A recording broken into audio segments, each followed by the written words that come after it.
The governor has asked all of the agencies to be proactive and to take the health order seriously.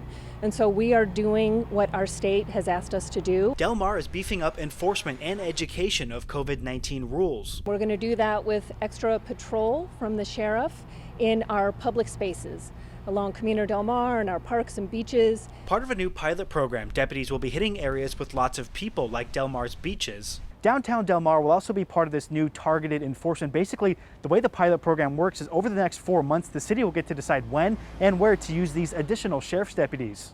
Everyone on the council agrees face coverings are important to slow the virus's spread, but not everyone likes the idea of hiring deputies to make sure people are following the rules. I voted no to spend $22,000 on 8 hours a week of very expensive sheriff time and precious time. Del Mar Deputy Mayor Terry Gasterland was the lone no vote and is worried about unintended consequences. If Del Mar develops a reputation for, hey, you go to Del Mar, you're not wearing your mask, you'll get a ticket, you got to go to court, you got to pay that $1,000 fine, that could have negative consequences if we're the only city doing it. I think it'll have a potential negative effect on our businesses. Others believe it will have a positive effect. I think our businesses will appreciate the support and the desire that our council has to keep our community safe, because when people feel safe here, they'll go out of their homes, they'll go to the businesses, they'll go to the restaurants.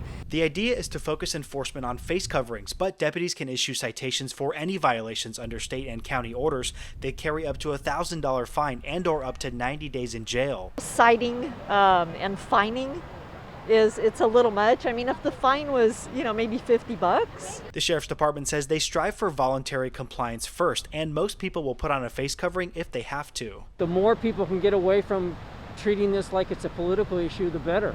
It needs to be thought of as on a scientific basis and not as a political, emotional basis. This new pilot program runs through the end of November. Part of its $22,000 price tag includes adding more signage about face coverings around the city. Matt Hoffman, KPBS News.